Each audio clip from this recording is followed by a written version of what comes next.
Et le problème aussi, c'est que lorsque Docteur nous parlons... Silas, si vous permettez, je reviens à vous dans une minute. Hein. Je vous en prie. Les temps de rappeler à nos téléspectateurs les titres, s'il faut respecter l'heure, bien sûr, c'est la télévision. La Commission électorale nationale indépendante a annoncé la poursuite des collectes des données sur la fiabilisation du fichier électoral. À ces opérations s'ajoute la sensibilisation des cartographies opérationnelles sur l'ensemble du pays. C'est le rapporteur de la CENI, Jean-Pierre Kalamba, qui l'a fait savoir à la presse à travers une note d'information. Cette note reprend également les résultats obtenus lors de ces opérations. Reprise le lundi 25 août prochain à la Cour suprême de justice du procès qui oppose le procureur général de la République au secrétaire général de l'Union pour la nation congolaise, Jean-Bertrand Iwanga, poursuivi pour outrage au chef de l'État. Il avait d'abord été jugé 5 août dernier et placé à la prison de Makala avant d'être transféré 2 jours plus tard à l'hôtel Invest où il est en résidence surveillée. Célébration cette année du jubilé d'or de l'un des vieux partis d'idéologie nationaliste, le Parti Lumundiste Unifié. Il y a exactement 50 ans qu'est né ce parti cher à Antoine Gizenga, secrétaire national et ancien Premier ministre de la RDC. Et ce matin, on a pu apercevoir membres et sympathisants du parti le long des artères secondaires de la capitale pour une rencontre à Bouma où un meeting populaire est censé avoir lieu. Et puis les 2 missionnaires américains infectés par le virus Ebola et soignés aux États-Unis sont guéris, ont été autorisés à sortir de l'hôpital cette semaine. Dans l'entretemps, le gouvernement tchadien a annoncé jeudi la fermeture de sa frontière avec le Nigeria pour nécessité impérieuse de santé publique. Les titres, certainement, qui vont évoluer dans moins d'une demi-heure sur votre chaîne. On retrouvera une fois de plus Gloria Kumwemba pour nous en faire part. Je reviens à l'homme de Dieu et docteur Silas. Franchement, moi je me disais, les docteurs, c'était peut-être ce titre pour se distinguer un peu des trop de bishops, des évêques et des archibishops. Alors qu'aujourd'hui, on a bien compris. On était au niveau de parler de ce que devrait être l'Église aujourd'hui. Oui. C'est quoi exactement l'image ? Vous êtes dans le domaine, vous observez également dans l'ensemble. Oui. L'Église semble ne pas avoir la meilleure image possible. Bon, il faudrait ici fixer les esprits. Nous partirons d'une mauvaise approche si nous considérons que l'Église, ce sont les quelques individus que nous voyons à la télévision.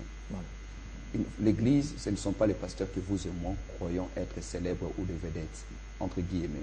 L'Église, c'est aussi ces pasteurs que toi et moi nous ne connaissons pas, qui travaillent à Kasumbalesa, qui est à Tsonankulu, qui est à Kamina, qui est à Chilenge, voyez-vous. L'Église du Congo est plurielle.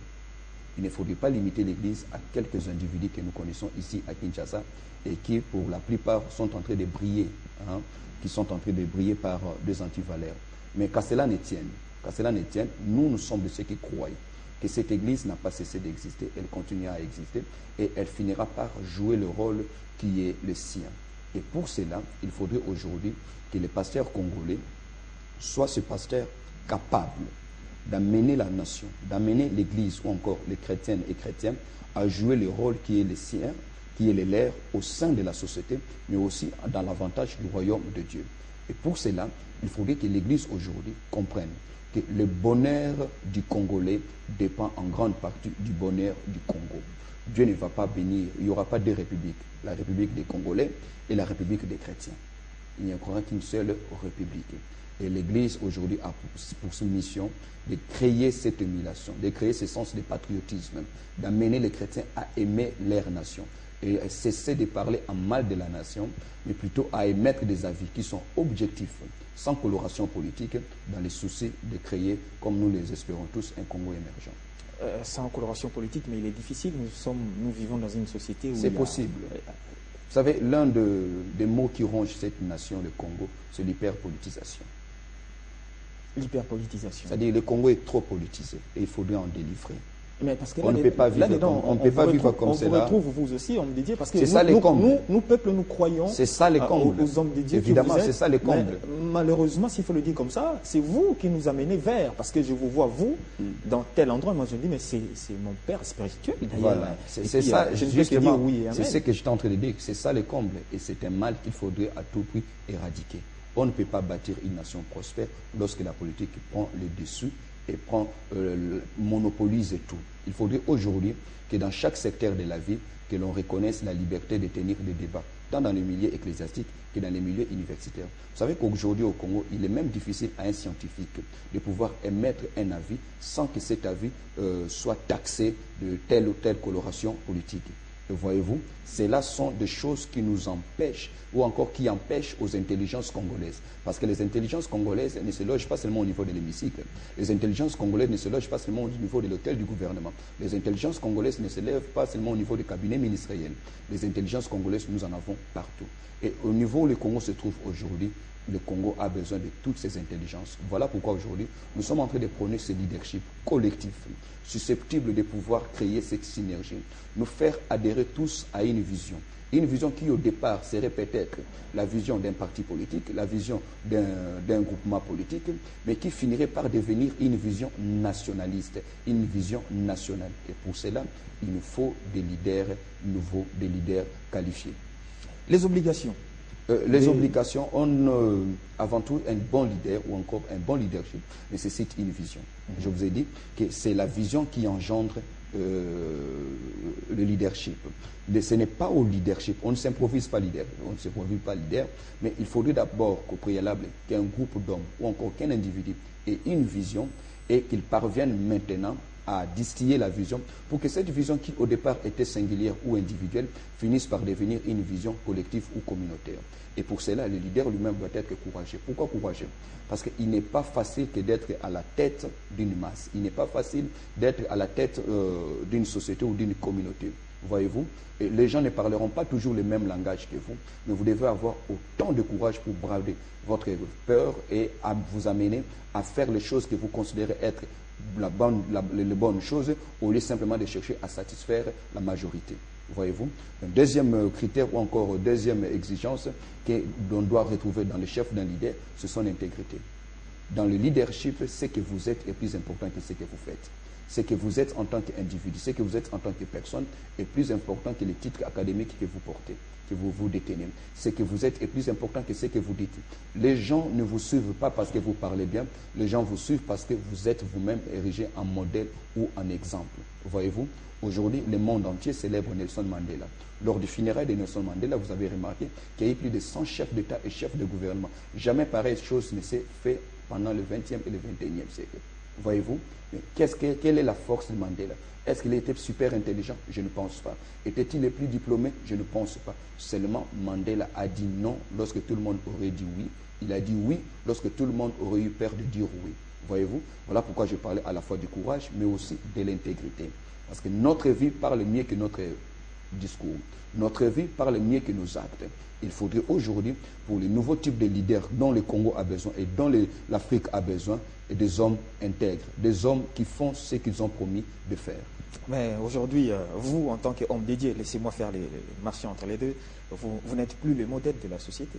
Nous ne sommes plus les modèles de la société, nous les reconnaissons, voyez-vous, parce que l'une des qualités d'un bon leadership ou d'un bon leader, c'est de reconnaître ses défauts, voyez-vous, et d'y remédier le plus tôt possible. Non pas présenter des excuses, mais d'y remédier le plus tôt possible. C'est comme ça que nous, de notre côté, aujourd'hui, nous avons dit au départ que nous avons toute une institution de formation en management, théologie et en leadership. Parce que nous croyons que l'Église, le pasteur dont la nation a besoin aujourd'hui, ce n'est pas seulement celui qui sait interpréter les Écritures, mais c'est celui aussi qui sait briller par l'exemplarité, celui qui sait ériger lui-même en modèle. Non pas cet homme qui brille de par son discours, mais celui qui devient lui-même un modèle. Et il faudrait que les jugements commencent, comme le dit la Bible, dans la maison de Dieu. C'est à nous d'abord de servir de modèle aux acteurs politiques, aux acteurs scientifiques et même aux acteurs culturels. Pourquoi pas à vous, hommes de médias. Mais vous, pensez-vous avoir quel pourcentage s'il faut Kinshasa, par exemple, en termes, avec ce que vous dites là, d'hommes de Dieu qui peuvent s'aligner avec vous? C'est un travail de longue haleine. C'est un travail de longue haleine et nous ne prétendons pas être le seul à tenir ces discours ou encore à prôner ces choses. Nous estimons, comme je vous l'ai dit, que le Congo est profond et l'Église du Congo elle est plurielle. Voyez-vous, j'estime aujourd'hui que l'heure est arrivée. Et au fond de moi, j'ai toujours eu cette conviction que quelque part, il y a quelqu'un qui réfléchit comme moi, il y a quelqu'un qui parle comme moi. C'est un travail de longue haleine. Il nous faudra peut-être 5 ans, 10 ans, même 15 ans pour voir une église assez influente dans cette nation et une nation qui devient une puissance régionale et pourquoi pas une puissance internationale. Qu'est-ce que vous faites avec tout ce que vous avez, tout ce que vous croyez là, pour que ce que nous faisons, nous écrivons, nous tenons des émissions télévisées, mais nous organisons aussi des conférences. Voyez-vous, si vous le permettez. Du reste, déjà c'est 31 août, dimanche, à la salle Congo-Loisir, nous avons une grande conférence à partir des 15h. Le but de ces conférences, c'est de réveiller l'Église et les chrétiens. Vous savez qu'à une certaine période dans l'histoire de notre Église au Congo, l'Église de réveil entre guillemets, à un certain moment donné, on a créé une sorte d'antagonisme entre l'intelligence et la foi, où l'on croyait. C'est l'image d'ailleurs qu'on a donnée aujourd'hui, où l'on considère les pasteurs comme étant un va-nu-pied, un abruti, quelqu'un qui a été incapable de faire un parcours universitaire. Et aujourd'hui, nous revenons pour dire qu'il faudrait que les chrétiens ne brillent pas seulement parce qu'ils savent vaincre l'adultère ou le mensonge, mais il faudrait aussi qu'au sein de l'Église, que l'on puisse voir une intelligentsia capable de vendre ses idées, capable de vendre ses conseils et ses avis aux gouvernants et pourquoi pas aux autres acteurs de la vie sociétale. Donc aujourd'hui, nous tenons des conférences, nous tenons des émissions télévisées, nous écrivons même des livres là-dessus, dans le seul souci de faire à ce que l'Église, de par sa taille sociologique, voyez-vous, parce que je vous l'ai dit aujourd'hui, il n'y a aucun acteur politique qui jouit de la même confiance que jouent les pasteurs aujourd'hui. On va ouvrir cette brèche, comme vous l'avez dit, vous avez une conférence les 31. Le 31 août à la salle Congo-Loisir, sur le 24 novembre, en face de la SANEF.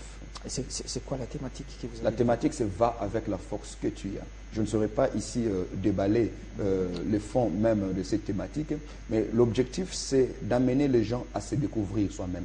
Parce que la plus grande découverte qu'un homme puisse faire, ce n'est pas de savoir qui a découvert l'embouchure du fleuve, ce n'est pas de savoir qui a découvert tel vaccin. La plus grande découverte qu'un individu puisse faire dans sa vie, c'est de s'auto-découvrir, reconnaître son identité comme telle, reconnaître les atouts et les talents, les ressources dont Dieu vous a dotés. Et c'est cela la plus grande découverte. Vous ne pouvez pas sauver les autres. Vous ne pouvez pas aider la communauté à avancer. Vous ne pouvez pas apporter ce dont le Congo a besoin aujourd'hui si vous-même vous avez des zones d'ombre en ce qui concerne votre personne, en ce qui concerne votre identité. Voilà pourquoi nous voulons dire au peuple de Dieu, nous voulons dire à tous ces intellectuels, à ces avocats, à ces acteurs politiques, à ces acteurs culturels de répondre massivement à cette conférence. L'entrée est gratuite. Nous voulons juste, à la lumière de la parole de Dieu, faire voir que tout un chacun de nous a quelque chose à apporter pour l'érection d'une société nouvelle, pour l'avancement du royaume de Dieu. Quelle image avez-vous du Congo? L'image que j'ai du Congo aujourd'hui, j'ai l'image d'un géant endormi, j'ai l'image d'une mère ayant plusieurs enfants, des enfants qualifiés, mais qui chacun cherche à répondre d'abord à ses propres besoins, au lieu de penser aussi à la mère qui leur a engendré. Mais j'estime aussi que ce n'est pas tous les enfants qui sont si mauvais. Parmi les enfants qui sont mauvais, il y a aussi des enfants qui sont bons. Voyez-vous? Voilà pourquoi je dis aujourd'hui que le problème aujourd'hui, nous n'allons pas continuer à condamner les mal, nous n'allons pas continuer à condamner les méchants, il faudrait plutôt condamner le silence du juste. Voyez-vous? Vous savez, un jour, Martin Luther King disait que le silence devient un péché lorsqu'il prend la place de la protestation. Pas la protestation politique contre les institutions politiques, mais la protestation contre ces antivaleurs que nous avons érigées en normes, voyez-vous, qui d'aujourd'hui est devenue toute une culture. La protestation contre la peur, la protestation contre l'égoïsme, la protestation contre toutes ces antivaleurs aujourd'hui qui caractérisent le Congo, tant à l'intérieur qu'à l'extérieur du pays. Donc je vois que le Congo, bien qu'étant ces géants endormis, ces géants abandonnés à son triste sort, j'estime aussi, je le crois, je vois, c'est pour moi une ferme conviction qu'il y a des hommes et des femmes au Congo. Ils sont partout, ils sont dans le domaine politique, ils sont dans le domaine scientifique, mais seulement il faudrait que tout un chacun de nous comprenne que notre bien, notre prospérité est sécurisée lorsque les autres savent aussi en tirer des dividendes. La jeunesse congolaise pose un sérieux problème, elles ne savent pas où. Parce que cette jeunesse manque de repères. Voilà pourquoi aujourd'hui il faudrait inventer des repères. Il faudrait recréer ces repères. Cette jeunesse est abandonnée à son triste sort. On dit souvent que la jeunesse congolaise constitue 60% de la population congolaise. C'est vrai, mais il faut aussi dire que cette jeunesse congolaise constitue 100% de notre avenir. L'avenir de ce Congo, ce ne sont pas nos institutions. L'avenir de nos Congos, ce ne sont pas nos bâtiments. Ce ne sont même pas les diamants, les cuivres. L'avenir du Congo, ce sont ces jeunes gens. Aujourd'hui, il faudrait qu'il y ait, au-delà des débats politiques que nous voyons tous les jours à la télévision,